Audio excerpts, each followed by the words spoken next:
देखिए, हम लोग अब पढ़ेंगे समानुपात के अंतर्गत समानुपात पढ़ेंगे। और पहले हमने समानुपात में एक चीज़ पढ़ा था, आप लोगों को याद होगा, समानुपात कि जब दो अनुपात आपस में क्या हो, बराबर हो, तो उसको हम लोग क्या बोलते हैं, ए अनुपात बी। समानुपात का सिंबल होता है सी अनुपात डी। ठीक, आज समानुपात के जो भी ये तीन कंसेप्ट हैं, तृतीयानुपात, मध्यानुपात और चतुर्थानुपात, ये आज हम लोग कंसेप्ट की चर्चा करेंगे। और लगभग जैसे ही ये ख़त्म होते हैं फिर आपके क्वेश्चन स्टार्ट हो जाएंगे। फिर बहुत सारे कंसेप्ट है, क्वेश्चन के थ्रू बताते हुए चलेंगे हम लोग। ठीक, क्वेश्चंस जितने भी प्रीवियस ईयर आ चुके हैं वो क्वेश्चन, फिर कंसेप्ट क्वेश्चन, ऐसे चलते हुए एक साइड से चलते हुए चलेंगे ताकि आपके क्वेश्चन भी समय से ख़त्म हो जाए। ए अनुपात बी समानुपात सी अनुपात डी लिखा हुआ है। ठीक, तो इसका मतलब क्या है कि जब भी कभी ऐसा डाटा लिखा हो तो इसका मतलब ही क्या होता है कि ए बटे बी बराबर क्या होता है, सी बटे डी, जिसके कारण एक नई वो निकलती है क्या, मध्य पदों का गुणनफल यानी बी गुणे सी बराबर ए गुणे डी होता है। यानी मध्य पदों का गुणनफल बराबर बाह्य पदों का गुणनफल। ऐसा क्यों होता है, ये समानुपात का क्या होता है, आपका नियम होता है। ठीक है, अच्छा, ये हमने पढ़ा था। इसके बाद आप कोई भी क्वेश्चंस यहाँ पर लिख दीजिए। कह रहा है कि इन चारों में से कोई भी तीन डाटा दिए होगा, चौथे का आपसे मान निकालने के लिए कह देगा, बताइए एक्स का मान क्या होगा। दूसरी बात, ये चीज़ आप लोग समझ गए। अब मैं आपसे कहूँ, यदि ए बी सी तीन नंबर हैं, तीन संख्याएं दी हुई होंगी, तीन संख्याओं में से आपसे कहेगा कि बताइए इसका चतुर्थानुपात क्या है, फोर्थ प्रोपोर्शनल यानी चतुर्थ समानुपात। ठीक है, चतुर्थानुपात, तो चतुर्थानुपात का मतलब चौथे वाला नंबर पूछ रहा है। तो यहां से कहेंगे यदि x ए बी सी का फोर्थ प्रोपोर्शन है,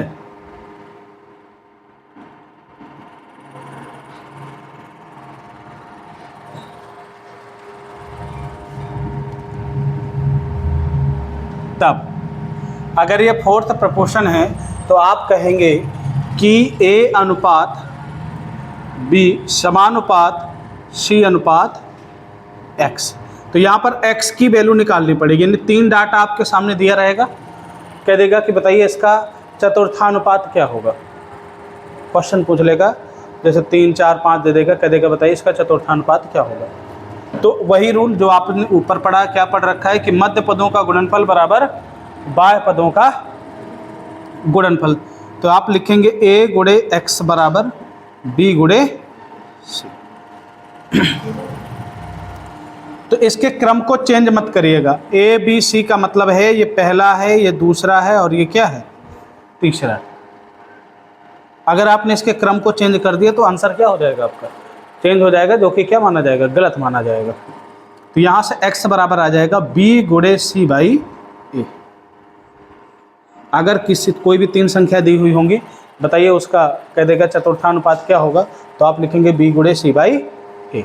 बी सी का मतलब दूसरा गुणे तीसरा बटा ए, इसे लिख देंगे b गुणे सी बाई ए। इसको नोट करिए, फिर आगे चलते हैं।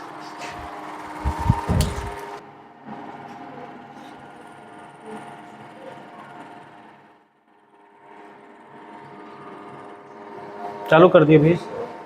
अब देखिए, अब यहाँ पर जैसे आपके सामने लिखा था, यदि x ए बी सी का, यहाँ पर लिखा था फोर्थ प्रोपोर्शनल, क्या लिखा था, फोर्थ प्रोपोर्शनल। तो जब भी कभी फोर्थ प्रोपोर्शनल निकालना है तो वहाँ पर कितने एलिमेंट लिखे होंगे, वहाँ पर 3। मैं कहूँगा, अगर मैं कहूँ x ए बी का मीन प्रोपोर्शनल लिख दिया, क्या लिख दिया मैंने, मीन प्रोपोर्शनल, मीन का मतलब होता है मध्य, तो यहाँ पर इसको यहाँ पर लिख देंगे मध्य समानुपात।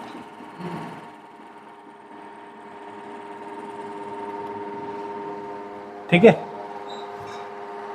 अब जैसे मीन निकाला आपने, तो आप देखेंगे माध्य समानुपात, तो आप देखेंगे एक्स ए बी, मध्य का मतलब बीच में, तो आप लिखेंगे ए अनुपात एक्स समानुपात एक्स अनुपात बी, ऐसे लिखेंगे। यानी मीन प्रोपोर्शनल के लिए, अब जैसे मीन प्रोपोर्शनल आपसे कह दे तो इसका मतलब है कि वह 2 एलिमेंट दिए होंगे। जैसे मीन का मतलब क्या हो गया, माध्य लिख दो यहाँ पर, माध्य। ठीक है, माध्य समानुपात, तो आप कहोगे कि सर उसमें 2 एलिमेंट दिए होंगे, तो 2 चीज़ें याद रखनी, ध्यान सुनिएगा। जब फोर्थ प्रोपोर्शनल निकालना है तो कितने एलिमेंट होंगे, ए बी सी, यानी 3 एलिमेंट होंगे।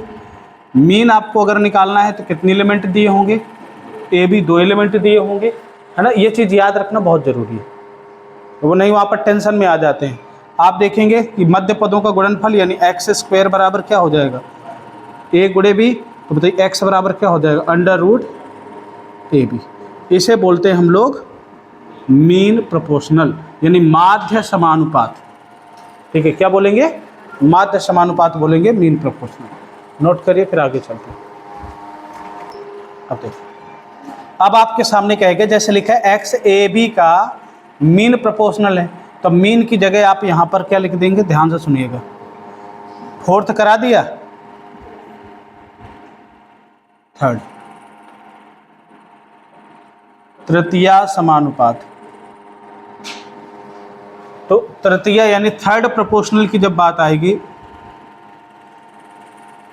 उसमें भी कितने एलिमेंट होंगे, 2 ही होंगे।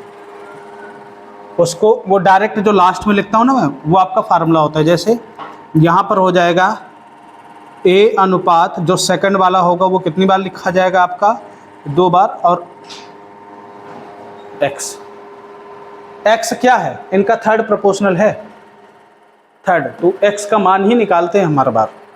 तो थर्ड प्रोपोर्शनल एक्स बराबर क्या आ जाएगा, ए एक्स बाय पदों का गुणनफल,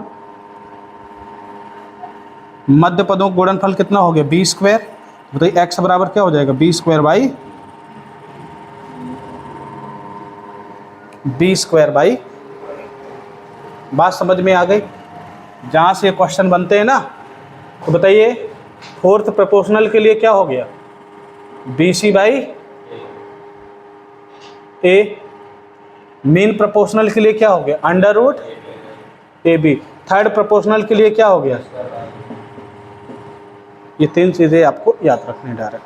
अब देखो कहेगा क्या, पहले तो सिंपल क्वेश्चन बनेगा कि बताइए इसका माध्य अनुपात क्या है, तृतीय अनुपात क्या है, चतुर्थ अनुपात क्या है। फिर दूसरे टाइप के क्वेश्चन बनेंगे कि माध्य अनुपात तृतीय अनुपात का अनुपात निकालिए। ठीक है, पहले उसका माध्य अनुपात निकालिए, फिर तृतीय अनुपात निकालिए, फिर उनका अनुपात निकालिए। ऐसे क्वेश्चन बनते हैं, है ना, वो थोड़ा सा डिफिकल्ट हो जाते हैं। ठीक, वॉच करो।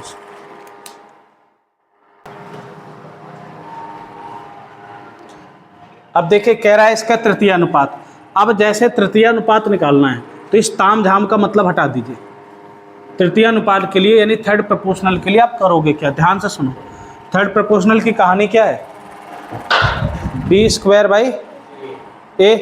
तो यहाँ पर बी की जगह कितना लिखा हुआ है, तो 11 गिराई हम बाई ए, 7 पना 35 एक 36 बटे 5, 5 ऊपर चला जाएगा तो आप कहोगे सर 121 बटे 121 गुणे 5 बटे 36। ठीक, अब आंसर अगर आपका इस फॉर्म में लिखा है 5 एकन्ने 5, 5 दूनी 10, 5 एकन्ने 5 एक 6, तो आपका आंसर इसी फॉर्म में रहेगा। अगर ऑप्शन आपका सही बटे में लिखा हुआ है तो आंसर आपका किस में निकाल देना है, सही बटे में निकाल देना। दूसरा क्वेश्चन अगर मैं आपसे कहूँ 0.25 और 0.45 का थर्ड प्रोपोर्शनल क्या है,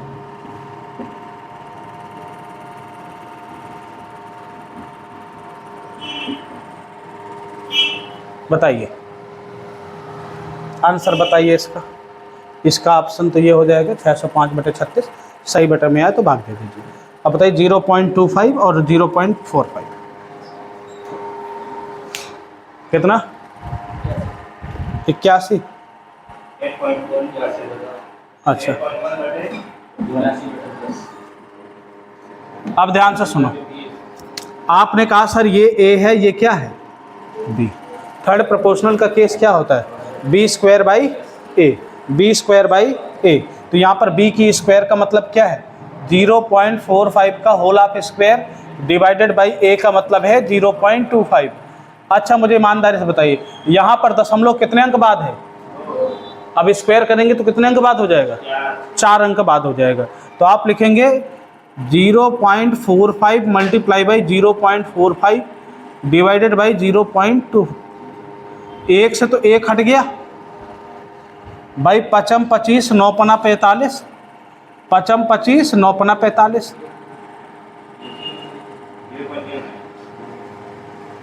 अब भाई जब इसकी मल्टीप्लाई करेंगे 9 9 81, यानी 0.81। अब इसको अगर उसमें लिखेंगे तो 81/10 हो जाए, कितना हो जाएगा? 100 हो जाएगा। 0.81 पॉइंट में है, पॉइंट में आ जाएगा। ये इसका क्या निकला? तृतीय अनुपात।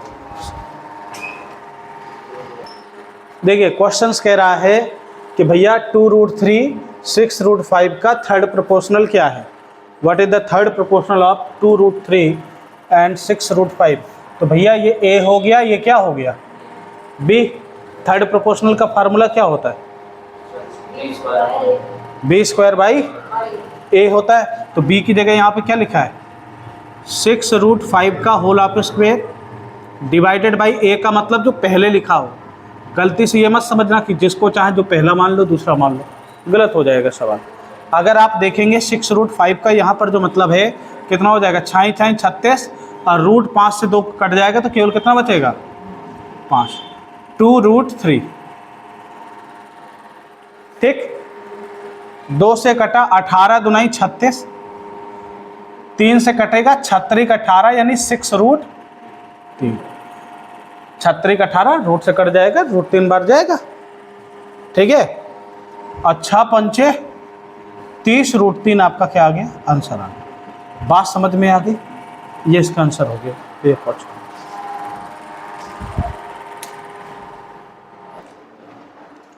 अब देखिए यहाँ पर जो क्वेश्चंस लिखा हुआ है कह देगा कि भाई 8.41 तथा 16.81 का क्या निकालना है? माध्य समानुपात।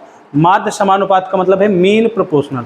अब देखो यहाँ पर 2 डाटा दे रखा है मीन प्रोपोर्शनल के लिए, केवल फोर्थ प्रोपोर्शनल के लिए 3 डाटा देगा, ठीक।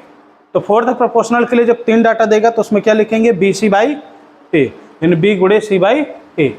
जब मीन प्रोपोर्शनल का मतलब होता है आप इसका लोगे अंडर रूट। देखो अभी सिंपल क्वेश्चन बन रहा है, 8.41 मल्टीप्लाई बाई 16.81। दशमलव भूल जाओ, बाकी पर ध्यान दो। अगर आप गौर से देखोगे 8 से 41 किसका वर्ग होता है? 29 का, तो ये 2.9 हो गया। 1681 किसका होता है? 41 का। तो आप इसको 4 पॉइंट क्या लिखेंगे? खत्म, ठीक। अब ये डाटा का खेल है, जिसको याद है तो दशमलव है भाई।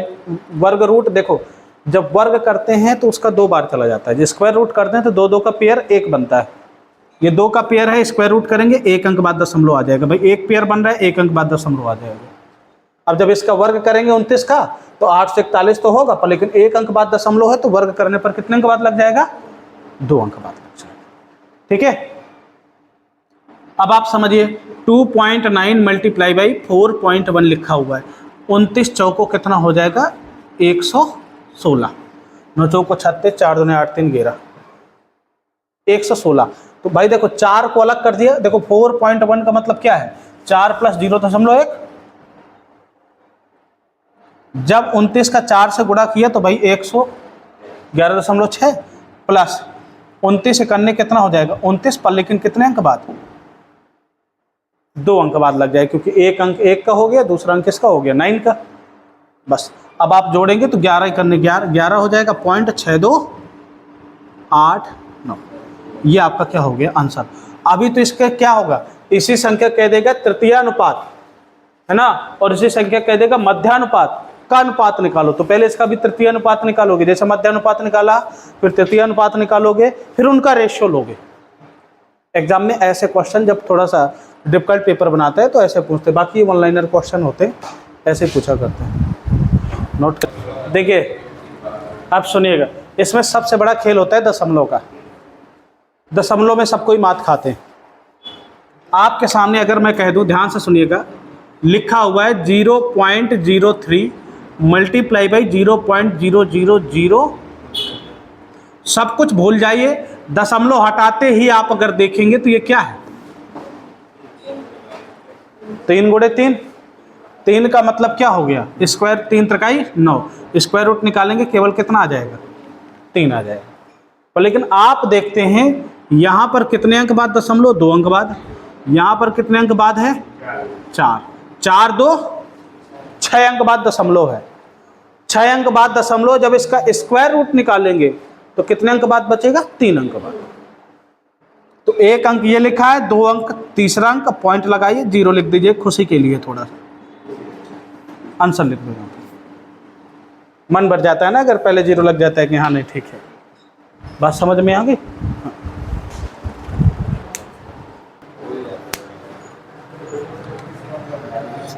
मध्यानुपाती निकालना है, मीन प्रोपोर्शनल। ध्यान से सुनना, अब ये सारी चीज मैं करनी तथा घातांक में पढ़ा चुका हूं। अगर आप लोगों ने कैलकुलेशन सीरीज पढ़ी होगी तो उसमें जरूर लिखा होगा, नहीं पढ़ी है तो पढ़िएगा, उसी में बहुत सारे उसमें करनी तथा घातांक भी पढ़े होंगे। यूपी पुलिस में बैच लिखा होगा, यूपी पुलिस बैच लिखा होगा, उसमें प्लेलिस्ट बनी होगी, उसमें करनी तथा घातांक, percentage, profit and loss ratio, सब कुछ पढ़ा होगा। जब आप स्टार्टिंग में पढ़े थे अंजना, उसी की क्लास उसमें पढ़ी होगी, ठीक है। आप उनको पढ़िए, इसलिए आपको समझ में आएगा, क्योंकि अभी लेटेस्ट वीडियो है, मेरे पढ़ाने का तरीका वही है जो उस वीडियो में पढ़ा हुआ है, चेंज हुआ नहीं है, इसलिए आपको समझ में आ जाएगा। अब देखिए, जैसे आपके सामने लिखा है 12.8 मल्टीप्लाई बाई 64.8। अब ध्यान से सुनना, 12.8 लिखा हुआ है, चालू कर दिया है ना, हाँ, 12.8 64.8, ये किसी का परफेक्ट स्क्वायर नहीं है। अब कह दो पता कैसे करेंगे भाई, किसी के लास्ट में 8 आ जाए तो परफेक्ट स्क्वायर नहीं होता। अब परफेक्ट स्क्वायर नहीं है तो इसका मतलब है चीज़ों को टुकड़ों में बांटो। किस में बांटो? बहुत सारे लोग गलती क्या करेंगे, इनका गुणा करके फिर स्क्वायर रूट निकालेंगे, सबसे बड़ी बेवकूफ़ी है। ईमानदारी से बताओ, ऐसा किसने किसने किया है, हाथ ऊपर करो। गुणा करके स्क्वायर रूट निकालने की कोशिश किसने की है? तुमने किया है। देखो हर जगह ना, और जाके कितनी बार मैंने बता चुका हूँ मैं कि आपको कभी भी स्क्वायर रूट निकालना है, नहीं बताया मैंने? अरे यार ऐसा ना कहो यार, स्क्वायर रूट कभी भी निकालना है तो आपको गुणा करने की जरूरत नहीं है, उसको फैक्टर करिए। और चूंकि गुणा क्यों करते हैं, क्योंकि हमारे दिमाग में वो घर बनाए बैठा हुआ है, गुणा करो फिर स्क्वायर रूट निकालो, ठीक है।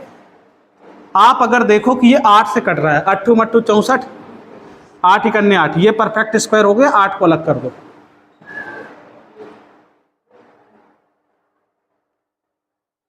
समझ गए भाई। 9 ने 81, 0.9 का ये निकल आया, ठीक है, 0.9 का ये निकल आया। 8 64, इनका मल्टीप्लाई करोगे, 8 दूना 16, 16 6 कितना 22, 8 इकन्ने 8 2 10, 1024 किसका होता है? 1024 किसका होता है भैया? 32 का स्क्वायर। अरे भाई 32 का होता है कि नहीं होता?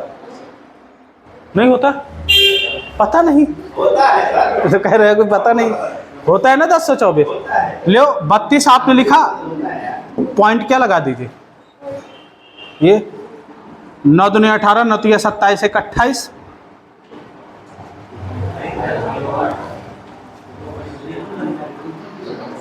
वन सेकेंड ध्यान से सुनना।